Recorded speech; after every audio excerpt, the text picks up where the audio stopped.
All right. Hello, Drupal camp. My name is Eryn O'Neil.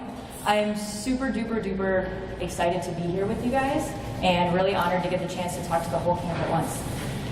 You're going to hear a lot of technical content these 2 days. You've already heard some if you were in sessions earlier. There will be more.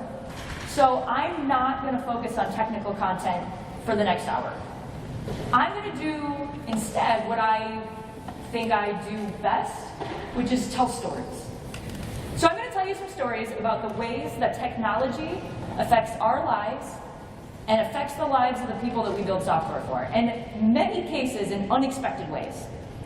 Ways that affects our lives that it was never intended to, but nonetheless did.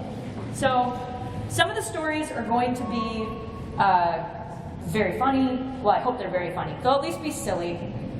Some of them are going to be genuinely heavy, and I'll try to warn you before we go into those because I don't want to blindside anybody. But we're just gonna talk about the range of things that can happen when software happens. So I'm gonna tell you some stories, and our first one is a subject that is very near and dear to my heart. Computers hate the Irish. If you don't believe me, right? Sometimes they hate us so much that they won't work. So this is an actual error that I triggered on a website that I was trying to register on just by using my last name, which has an apostrophe in it. And not only did it not work, it spat the error out in plain text on the page, and I had to grab a screenshot. And I'm not telling you who the company is because they fixed it really quickly after I told them. So that's what we want them to do. We're not going to shame them for those things. But this is real. This happens today in the internet in 2017. Sometimes even Irish computers hate the Irish. Miss O'Leary could not register on the Ryanair website with her Irish last name. Sometimes they tell us we're not valid, even though that is our legal name. And sometimes you just want a little bit of Chinese takeout, and a website tells you that you aren't a person. Now, it sounds a little silly, right? Like, it's slightly over the top. But you know what? In the moment, Jeremy, not only could he not get his food, he kind of felt bad. And the thing is that I gotta tell you, I've never, ever launched a website that couldn't handle my last name. Like, there are very few bugs I'm confident that I would say I've never committed. That's definitely one of them. But I've probably, almost definitely launched a site that couldn't handle Unicode characters, that would only work for languages that went left to right. I've launched sites that couldn't handle people's names if they, say, didn't just have a first name and a last name. Maybe they only have one name. Maybe they have multiple last names, really common in Latin America. There's lots of different ways names happen, right? So I've got my problems covered, but there's a whole world of other things that I can't promise you I didn't screw up.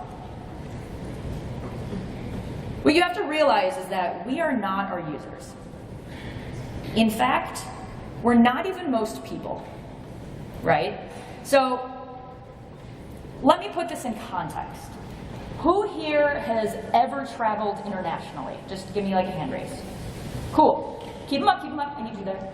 Who here is planning to travel internationally, like in the future? Like if that lets you get your hand up, cool. And how many people aren't necessarily planning it, but at least would like to go internationally, like you're interested in it? Sweet.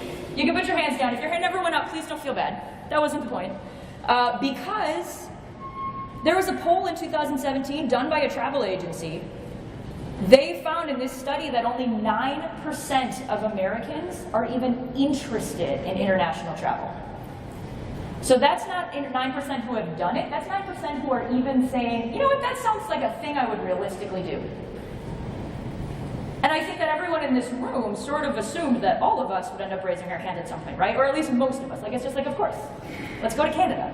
They're really nice there. You know, like, we kind of take that sort of stuff for granted, but we are not most people. I would venture to say that most of us here either can or are making, can make or are making as much individually as the median household income in this country, which is in the low 40s. That's the median household income for, that's 2 adult earners in one house. They're making around $42,000 last time I checked. And I don't know what everybody here is making, and that's like not the point, but the point is, as technologists, we feel pretty comfortable we can make at least that much, right? Like, if we wanted to, you could go work at Target and you're set. So these are things we have to keep in perspective. Similarly, only one-third of American adults don't have access to broadband. One-third, 33%. And that number, weirdly, actually went higher in 2015 from when they first checked in 2012. So there are fewer people with broadband access. You would never guess that, but right now it's true. And 19% of American adults only or primarily access the internet on their phones. So that's basically 20% of people in this country use their phone as their primary device. They either don't have or don't use a laptop. And I know people like that. That's my father. My dad doesn't use a computer for the most part. Everything is on his phone. If he can't do it on his phone, it may as well not exist. So there's a lot of things, right? Applying to jobs, applying for certain kinds of benefits, things that feel like sort of inalienable rights, more than just, can I see when the takeout place is open, or can I get Yelp reviews, but like things that really materially affect our lives. Applying for health insurance, which most people, if you're not getting it through your employer, are doing on the internet these days. These are all things that we just don't think about how other people are accessing, but you can see that they make a really big difference.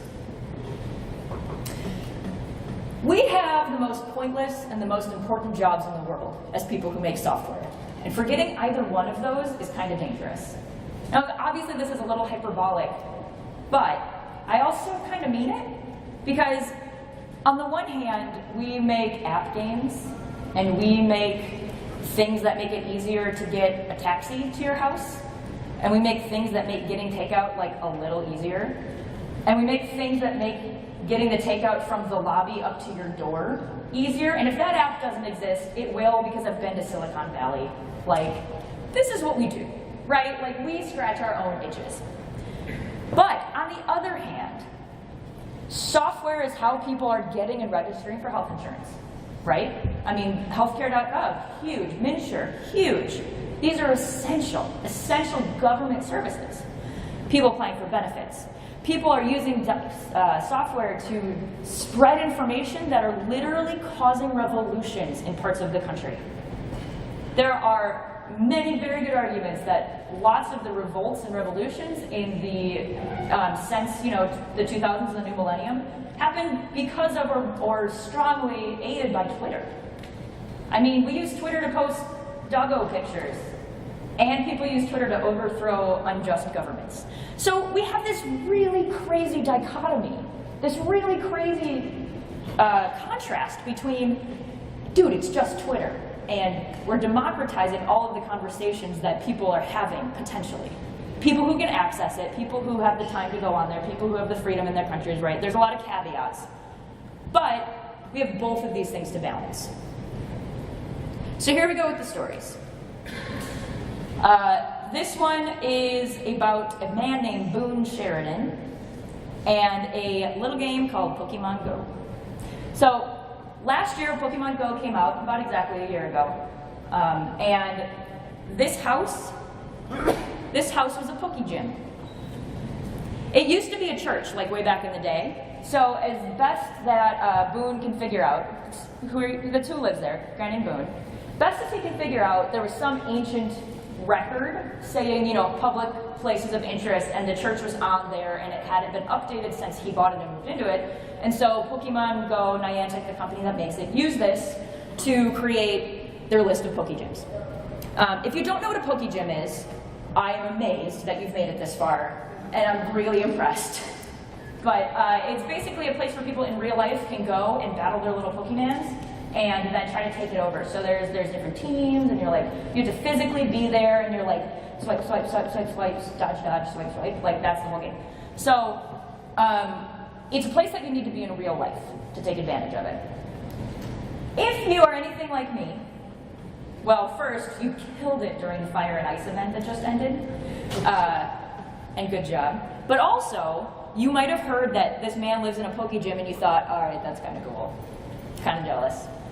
Or, at the very least, you thought, that sounds sort of annoying, but it's kind of funny, right? Like, it's sort of amusing. And Boone thought so too. He is a designer. He lives on Twitter like so many of us. When this game happened, he saw that there were people coming to his house a lot, and he pretty quickly figured out like what was going on. He thought it was really funny. He took pictures with the guy who owned the gym, who had like conquered the most Pokemon, and then his Pokemon was on top of the Poke Hill. Took pictures of him, he put it on Twitter. It was all a very big fun thing. But think for a second. What if that had been your least technologically capable uncle? Right? Like, picture that guy at Thanksgiving. He's not even that good at buying TVs, and now you have to explain to him what Pokemon Go is and why there are people at his house. And maybe these people are coming at kind of all hours of the night and day. They're blocking your driveway sometimes because people are rude. Maybe people leave litter because they're just stupid teenagers sometimes. You know, like, it's just enough to be really annoying. And honestly, he was a little nervous at first too, before he knew what was going on.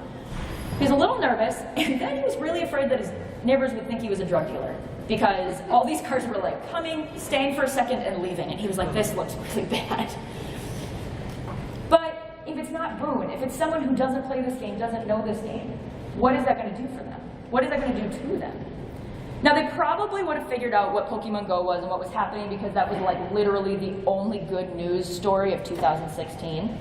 So eventually they would have probably picked it up. But still, then what? Niantic had a way to contact them if you knew to go onto their site, to dig really deep and find this form and tell them, oh, hey, dude, my house is a Poke Gym.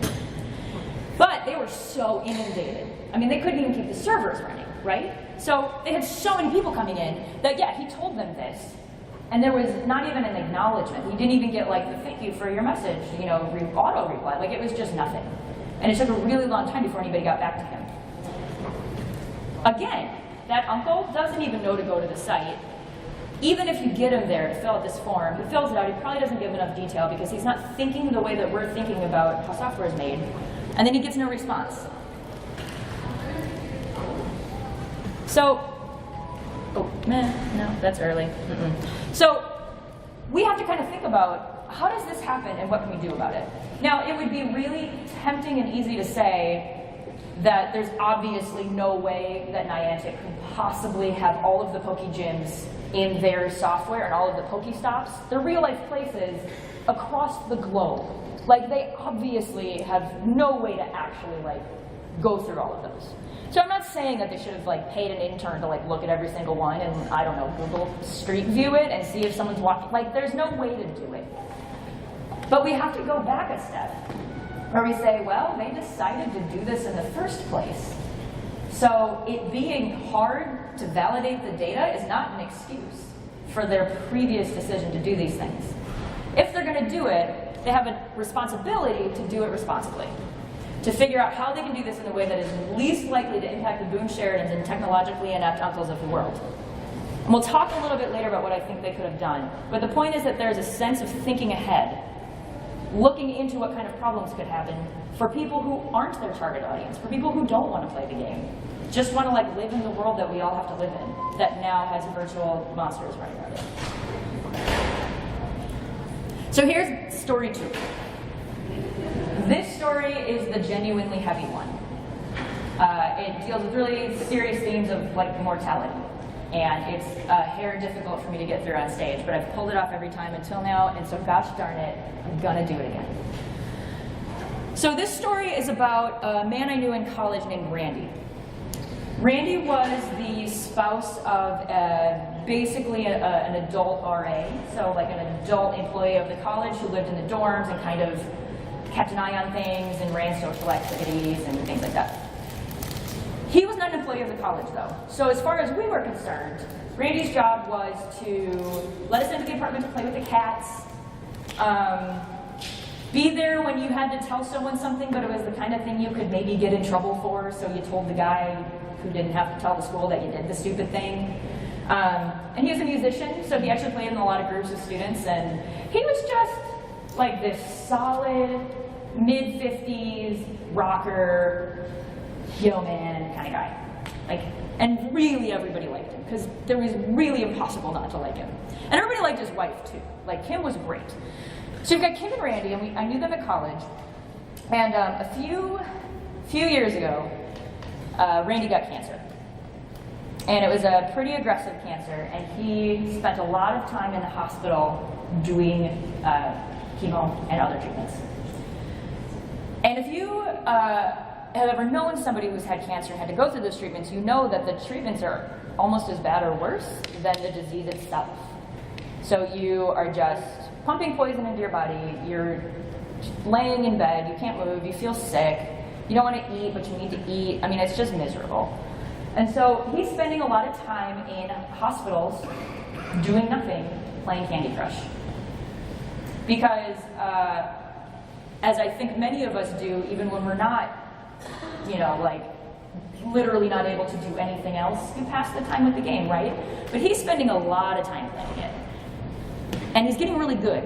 And he's getting a lot of high scores. So every time I log in, I see that he's already definitely passed whatever level I'm at, and I see his name at the top of the score list, and I'm like, oh, hey, Randy, it's like nice to think about you. Well, as you probably guessed, Randy died. So it was sad, but it was definitely a foreseen conclusion of his illness. He was very, very sick. And for a while afterwards, I would log into Candy Crush, and his record would still be there. And I'm not saying that I think it shouldn't have been there, because that would have been a lot like just erasing him, and that's not right either, but it was complicated, right? Like, I'm kind of grieving, I'm logging in and being reminded of this, and being reminded of him in a way that is associated with pain, right? Because the reason he's even on these leaderboards is that he was really sick. So it was just a complicated thing for me. But the hard part, the worst thing, was when I logged in one day, and Candy Crush has this mechanic where they'll like send you a free life, and they'll just pick a friend from the list and be like, Sam sent you a free life. Well, they chose Randy's name. So this was a few days after he had passed, and Candy Crush was like, Randy sent you a free life, and that was hard. That felt very violating, and it felt very inappropriate.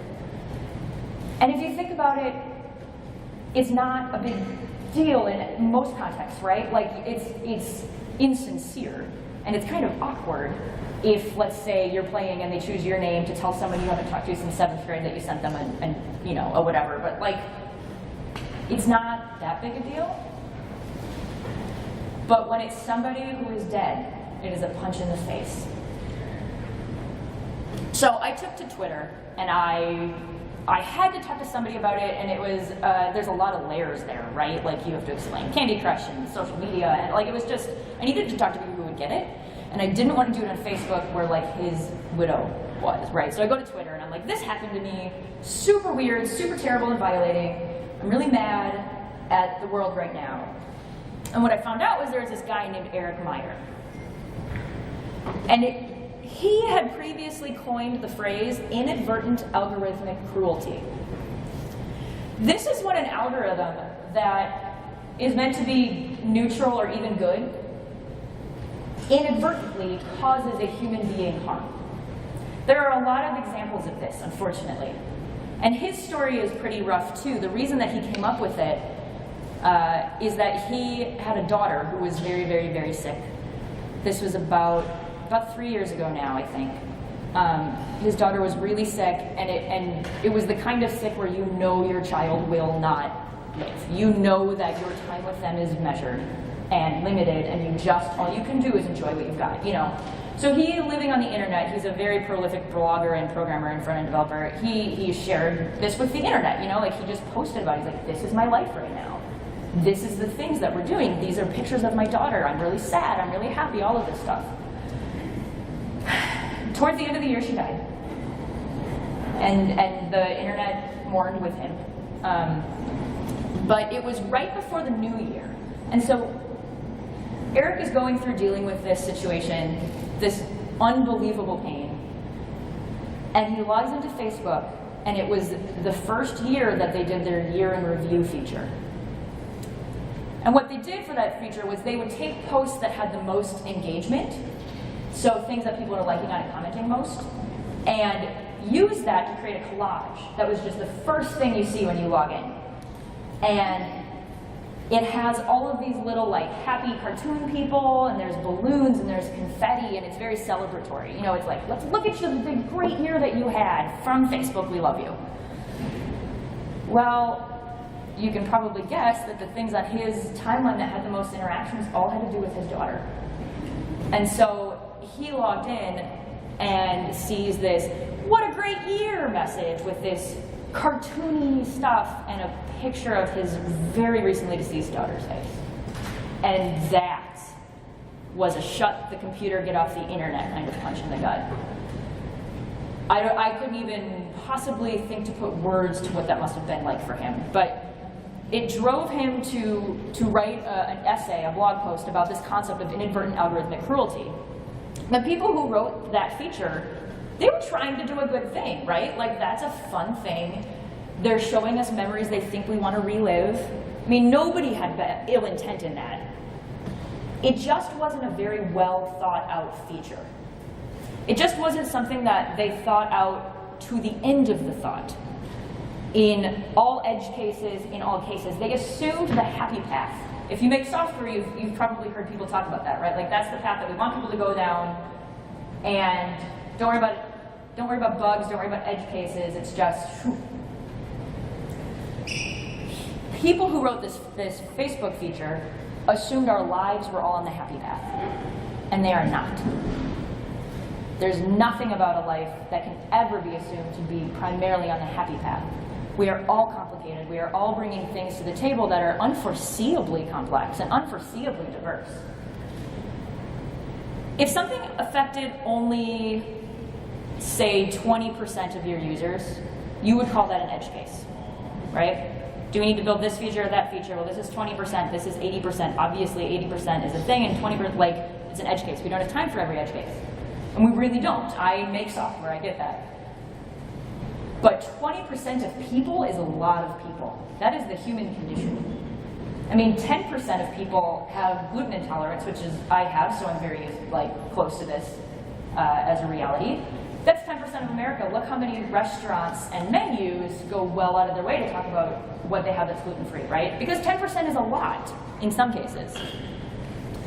So when we're building software and we're assuming that everybody is the 80 or everybody is the happy, we're going to exclude people. People like us, people not like us, all sorts of people. So what can we do? This is a really complicated issue, right? Because what I'm telling you is that there will never be a way to catch every possible edge case. You will never catch everything that you could inadvertently do to your users. But that does not mean that you shouldn't try. Because that's like saying that I will never be able to stop all crime, so I should quit being a cop. Or I will never be able to save all lives, so I should stop being a doctor. That's not reasonable. You're going to do the best you can. And we can do better too. So the first thing I'm going to suggest is make it easy for people to contact you. If Boone had had an easier way to tell Pokemon Go that his house was a Poke Gym, if my technologically incompetent uncle had had an easier way, sure, it still would have happened, but the message wouldn't have been, well, you're screwed. The message would have been, we care about that, and we're going to try and make it better. And similarly, if Eric had a way to say, you know, that's not a good memory for me. That's not a good one. Maybe that feature could have been what it was meant to be for him. And Facebook, once he published this post, they immediately leapt into action, and the developers who made it contacted him directly, and they were like, oh my god, I'm so sorry, let's make this better, and they fixed it. And super kudos to them. This is not a talk about blaming people for these things, because we all do them and we all can do them. This is a talk about pointing out that they happen, right? So no blame for Facebook. It's just a thing that happened. But that man's got a platform. I mean, he's got 20,000 followers on Twitter. So when he writes a blog post, Facebook can see it. But there are a lot of people who have similar, similar issues, but they don't have a way to communicate, right? So, ooh, sorry, I have to set that one up. So, along those lines, Randy's story is not over quite yet, because some months after he passed, his wife Kim decided that she was like ready to set her status to widowed on Facebook. You know, like she had found the composure and the closure, and she was where she needed to be emotionally to do that. So I think it's about 4 to 6 months later. So she sits down to go change it to widowed. And after she did that, she posted this. I changed my Facebook status to widowed today, and Facebook told me they'd be contacting Randy for confirmation. There are so many things wrong with that statement. It stayed that way for over a year. And you're probably thinking, couldn't she have just, and I guarantee you, everything that you are thinking of, she tried. She called in favors with people who she knew worked at Facebook or knew someone who did. She sent them support tickets. She tried to set his profile to, because you can say a profile of somebody who's deceased. None of this worked. And if you make software, you can understand rationally how that would have happened, right? So like, there's just a rule that says when someone changes their status, we ask the person they're changing it about to confirm it. The problem is that this is a pretty unique case. And so, without thinking through to what would happen here, they put Kim in a position where she, in her own words, felt like her only choice was to either leave it like this, which was a lie, she wasn't married, or to break the relationship off in Facebook, which in her words felt too much like it had never happened. And you might be tempted to think, it's Facebook. Like, does it matter? But it does. Because technology is just a tool that we use to mediate human interactions. There's no just Facebook. There's no just Twitter. There's no just Uber. It's all things that we use to accomplish something that we need to do to put parts of ourselves into the world. Something like Facebook, that's something that we use to define ourselves, to create an image that we want the world to see us as. So you can't have it both ways, right? Like Facebook, the Facebooks and Twitters and all of these things where we say, we want you to tell us everything about you so we can market to you and so we can give you this feature and that feature. Oh, but we don't want to know that about you because it's inconvenient for us. Well, you need to think critically about what the stuff is that you're going to need from people and how you're going to position yourself for them. Because it would be totally valid to say, wow, tracking relationships is complicated, we're not touching it. That was actually a pretty good decision for most people in most software, right? If you don't need to know it, just like let it go. But Facebook entered into this world. They entered into this murkiness of the complexity of human relationship. And with that comes a responsibility to try to get it right. Or at the very least, to have a way for Kim to contact them and be like, wow, let me tell you how wrong you got this. Software facilitates human relationships. It's just a tool that gets something done. It's just a tool that helps us do what we want to do, whether we're with other people, whether we're sitting at these tables, or we're all tweeting on the back channel right now, or you're messaging people, or you're in Slack with your team, or you're in stand-up with your team. It's all the same thing. So the excuse that it's just the internet is getting flimsier every day. I mean, it was already kind of flimsy, but now it's like, it's gone, because it's no longer just us technologists hanging out there. It's civilians. It's people who don't know where this stuff comes from, but are being more or less forced to use it. So we have a responsibility to these people. So what else you can do is test with a really diverse group of people who aren't you. So diversity in this sentence needs to be considered as in the fullest capacity of diversity, right? So we want to think about diversity not as just racial or just gender, but also, do you have a 35-year-old divorced woman from the South? Do you have a 55-year-old man who has vision problems and his fingers are too fat for his cell phone? Because that's my dad. Not that he has fat fingers, but that his hands are big. Do you have a 13-year-old who's going to lie to get her out your privacy policy, and now they're in there anyway, so what are you going to do about it? You know, like, there's a truer kind of diversity that we can look for than just the strict quota-able things. So how to get those people into this? There's a lot of talks about that too, but if you have it on your radar, at least, that you need to get genuinely diverse people. You need to pull in people who don't look like you, don't talk like you, don't sound like you, and have them in your test groups, and give your software to them. Specifically, people who you're pretty sure aren't going to be like good at using software. They don't have that software intuition that we mostly all have at this point. Those are great people to test your stuff, because they're going to break it in ways that you're like, literally, what? Like, what did you do? And they're going to teach you a lot about how not all brains are quite like each other. In the face of this kind of stuff, it's really tempting to be like, data, save us. We need something objective. We need something that isn't gonna trick us or come out, pull the rug out from under us. Like, we buy the problem, and as technologists and people who make software, gosh darn it, we want to be data-driven. It's how we decide what features to write. It's how we decide what browsers to support. It's how we decide how to market and what channels to use. So we say, data, please come help us. I wish that it worked that way. There's a woman named Keynote O'Neil. There's no relation, even though she spells her name correctly. She goes by the name Math Babe, so you might have seen her around the internet. But she wrote this book called Weapons of Math Destruction, which is perfect, and the only pun I will accept in my life. She wrote this book called Weapons of Math Destruction. So she was trained as a mathematician. When she was young, she was going into all these subjects, and she didn't like how history was something that is interpreted. And she didn't like how literature was something we argue about. Like, she wanted something that was just true. Math is just true. Once we decide on an equation, there's a true answer to that equation. That really appealed to her. So she went into math and studied all this stuff. And she ended up working at a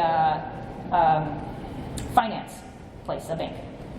And that did trading and stuff. And so she was working on algorithms for them. And what she realized was that the algorithm was deterministic, right? So which means that it always works the same way. It's always true, it's always mathy. You put a data in, you always get the same thing out. But the data could be used to make cases and make situations that were favorable to the people manipulating the data. And at that point, she metaphorically flips the table, and she's like, nothing is pure, I'm done, I'm out. But she did end up leaving that, because she was very frustrated with the sort of disingenuousness of, like, it's all true because it's math. We totally fudge the numbers. That was not her scene. So she ends up studying these algorithms, and she comes up with this concept called destructive algorithms. Destructive algorithm is three things. First, it's an algorithm that is important. So we're not talking about, the algorithm decides where the Pokemon generate. I mean, it's important to me, but I don't think she'd count that way. But we are talking about maybe something that decides how much your insurance costs. Two, it's secret. So a credit score is a great example of this. It's really important, and we have no idea how it's done. We've reverse engineered them to some degree, but nobody but those companies know how they're coming up with those. So it's something that we can't, you can't say no to. You can't challenge it. You can't say, oh, I found an error. It's the closed source code of the world. And finally, it needs to be destructive. So just because something is important and secret doesn't mean that it's a destructive algorithm. It has to also actually be destructing something. So there has to be some gravitas here. It has to matter. So she talks about one example is something called a recidivism score. So a recidivism score is something that courts can use to decide how likely someone is to re-offend. So you go to jail once, you come back out, you do another crime, you're in front of the judge, and in some jurisdictions they give this recidivism score, and it's supposed to be a way to say to the judge, here's some objective data, we used a computer so it's objective, and we're going to help remove some of the bias from the inherently subjective process of judging, just because there are humans involved. We're gonna try to correct for that. So they get this score, and it's supposed to say like, oh, this person is probably safe to let go because they're not likely to do it again, or you should probably lock them up because they're going to kill somebody, right? And everything in between. Well, the score is based on a lot of things. So it's based on how many times have you been incarcerated before, what happened, you know, what did you get there for, how long were those stays for, which often correlates with the severity of what you did. What is your zip code? Because there are zip codes that correlate more to crime. Were your parents ever incarcerated? Because statistically, if your parents were incarcerated, you're more likely to commit crimes. And it just keeps going. And you can see how it started in a place where you're like, yeah. And as it goes on, it becomes to be about these factors where we're like, have to ask ourselves, is it correlation or causation? And either way, is it fair to punish somebody for where they happen to live, or who their parents happen to be, or what race they are? So she started looking at these algorithms, and what she was finding was that they were causing a cycle. So people would offend, and then they would come back in court, and the judge would be like, well, now you're like a 70 now. That's above average, so we're gonna have to put you back in jail. And now you're back in jail, and you come out, and something happens, and you end up in front of the judge, and like, well, you've been in jail twice, so now you're an idiot. And it just keeps doing this. So the recidivism scores are actually being challenged, partly thanks to her work, and there are other people working on this too, but it's starting to be accepted that like, oh, maybe not with that so much. But you can see how it started as a genuine attempt to help something. I mean, human bias in sentencing is a huge deal. That's why we have minimum sentences. That's why we have maximum sentences. I mean, you got to take some of the variability out of being a people, because people are chaos. But people write software. So if we're writing these algorithms, we're just in danger of putting our biases into them and telling ourselves that they're objective. Data is really powerful, and that's what makes it dangerous. Because it's a little too easy for us to tell ourselves that because what we're doing is data-based, is data-driven, is algorithm-driven, that it's objective and that we can't be held responsible for what comes out of it. And that's a really dangerous mental trap, because you wrote the thing. So it's still kind of like your deal, right? So but the algorithms encode the biases of programmers. These feedback loops are a very, very serious part of these data destructive algorithms. So one example is Facebook's newsfeed. They themselves put out some research that said that the first 3 things in your newsfeed are dramatically more likely to get clicked on. Just like it's like 1, 2, 3, basically nothing. So, first 3 things are more likely to be clicked on. Facebook shows you things it thinks you like. So you keep seeing the 3 things it thinks you like. You click one of them, Facebook goes, I got it, I was totally right. The next time you come back, they show you 3 more, and it's a lot like the first 3 things. So you click on it, and then Facebook's like, God, I'm good at this. And then you come back, and they keep doing it. And so they get this data that says like, oh yeah, this algorithm is killer. It's totally working. People love it. People are always clicking on the stuff that we recommend. But there's this whole part that they're not taking into account on that, where it's like, yeah, but there's a cognitive bias in human brains to be like, well, that's fine. I'll click on that. And so now the data that they're collecting about how much we like or don't like this stuff is flawed, right? And to not necessarily saying they should or shouldn't do it that way, but the way that they're justifying doing it is bad data. So we have to be conscious of these kind of things too. We have to step outside of this stuff and think about our assumptions. We assume that data is good, and so we can trust it. We assume that somebody clicking on something means that we showed them the thing we should have showed them, without taking into account other stuff. We have to question our assumptions, and then we have to question them a little bit more. And one of the easiest ways to get your assumptions questioned is just to not work in isolation. So if you show other people your stuff, and they go, that's confusing, that's like awesome feedback. That's not where you should be like, okay, cool, well, let me tell you more because you're not smart and I'll explain this to you. That's where you should go like, oh, yeah, that is confusing. Like, yeah, I skipped a step in my brain, or you're right, I am making an assumption there. You know, so those spaces between the I don't know how you got from there to there. That is an assumption, and that is what needs to be really dug into. If you are feeling really motivated, or even if you're feeling slightly motivated to look into this more, this is the book. This is the book. It's Eric Meyer's book. He wrote it with another woman named Sarah Wachter. Oh no, I can't say her name. Wachter Better. It doesn't sound like it looks is the problem. But the two of them wrote it. It is a fantastic book. It's called Design for Real Life. So he talks about, you're gonna open it up and be like, oh man, I'm ahead of the curve because I already know about inadvertent algorithmic cruelty. And it's like, yes. But then he goes on to talk in really concrete ways what you can do about it. And I'm not gonna get into them too much because the temptation to make this talk actually like a book report was really strong, but I held back. Although after I gave it the first time, someone sent him the link, and they're like, oh my god, someone mentioned Eric, and I was like, whoa! And he read it, and he watched the talk, and he's like, oh, I love it, do you want a copy of my book? And I'm like, oh my god, I'm fangirling. So he sends me a copy of his book, and it's signed, and I read it, and I'm like, wow, I'm really glad that I read this after I gave the talk, because I kind of just gave this talk, or his book as a talk. Like, that was the classiest way for him to say, P.S. I already did all this work. But here's a book. So anyway, it's a really good book.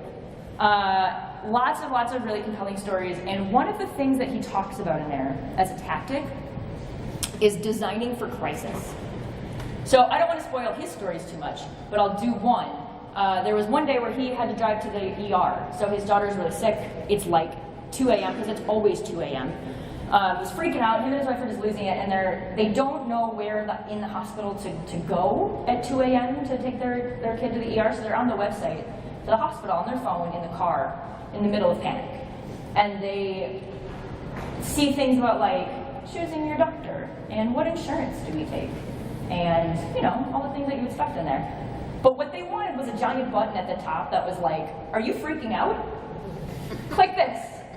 And in practice it might be worded slightly differently, but the point is that if you think about what people who are not on the happy path need from your software, so people who aren't sitting down at home to do some research, but people who are in the car, frantic, trying to get you for the thing that you do that is most important to them in their lives in one of the worst moments of their lives, you're going to make software and websites and all this stuff that is so much more useful for people.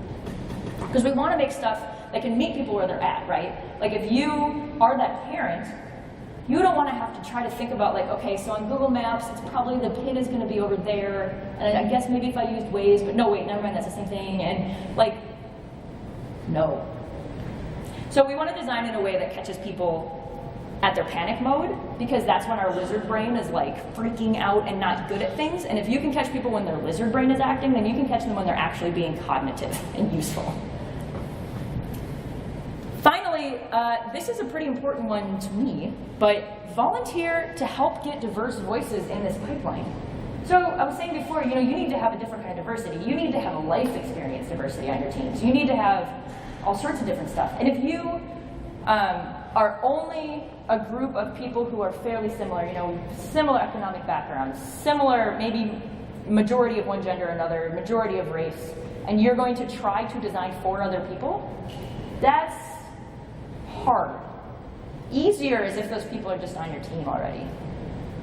And not that people can speak for all Asian people or speak for all black people or all women, but like, it's a heck of a lot better to have one than for somebody who's not even part of that group to try to speak for all women, to speak for all whoever.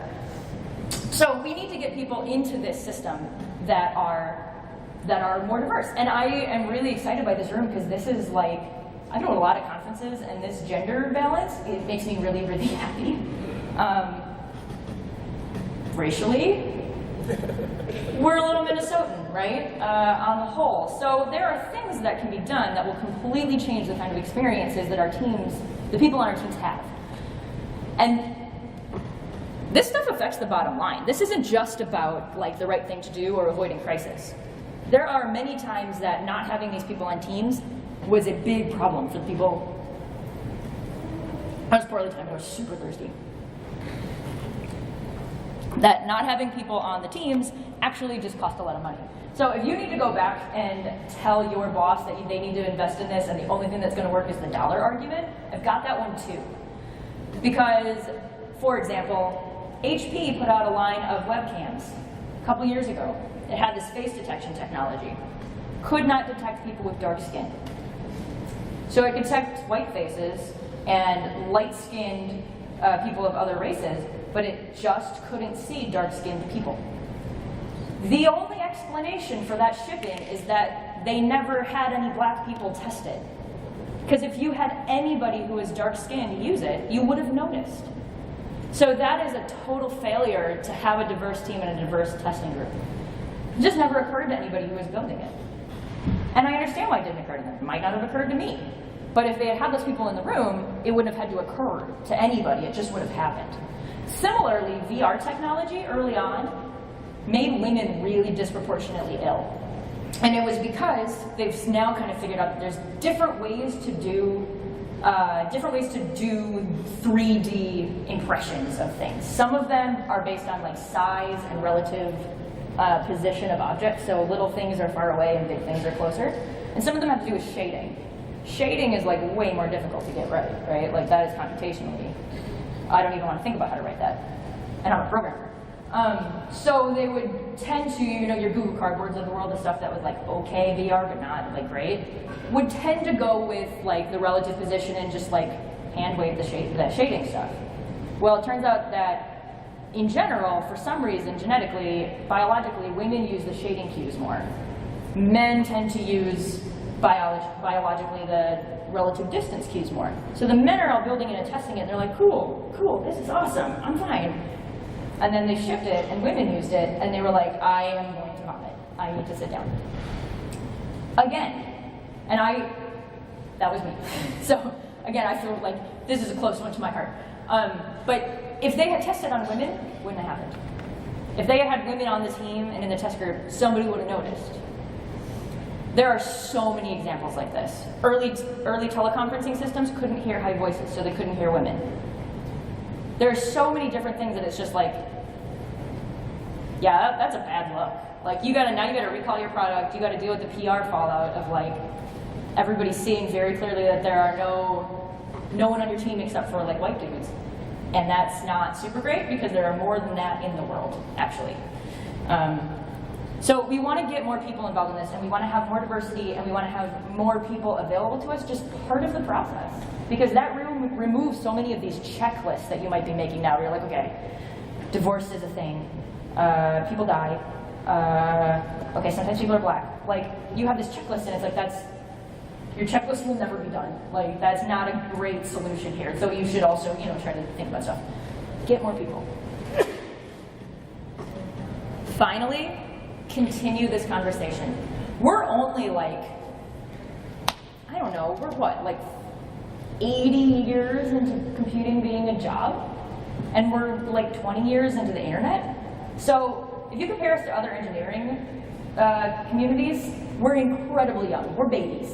We have no idea what we're doing. We have so many things to figure out still. So this is just the beginning of the conversation. This is the part where I tell you, look at these things are happening. Did you know they're happening? They're happening. This isn't the kind of talk where I say, and here's how we're going to fix it. This is the kind of talk where I'm going to invite you guys to keep thinking about this stuff and keep talking about it. Because every single person in here has a different experience than even the people at the table with them, no matter how similar you look or anything like that. It's just, we all have incredibly different backgrounds and incredibly different things we're bringing to this and different things that these software will do for us. So continue this conversation. We're making this stuff.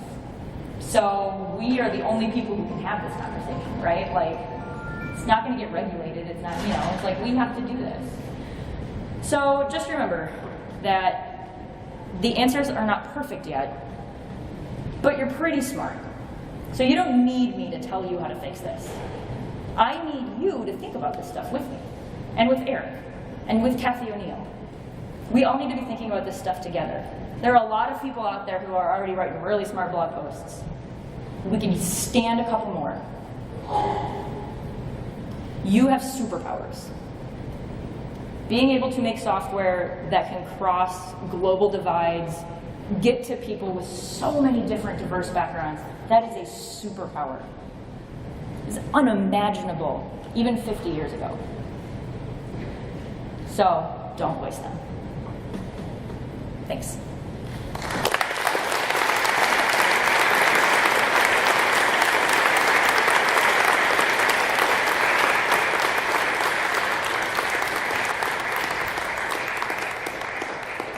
So I'm not going to do questions now, unless people are like burning, because I kind of like doing questions, but there's part of me that's like, you don't do that at a keynote, it's just tacky. But I'm going to be around, and I would love to chat, and I would love to hear of ways that this stuff has affected you in your jobs or whatever. So thank you guys again very much.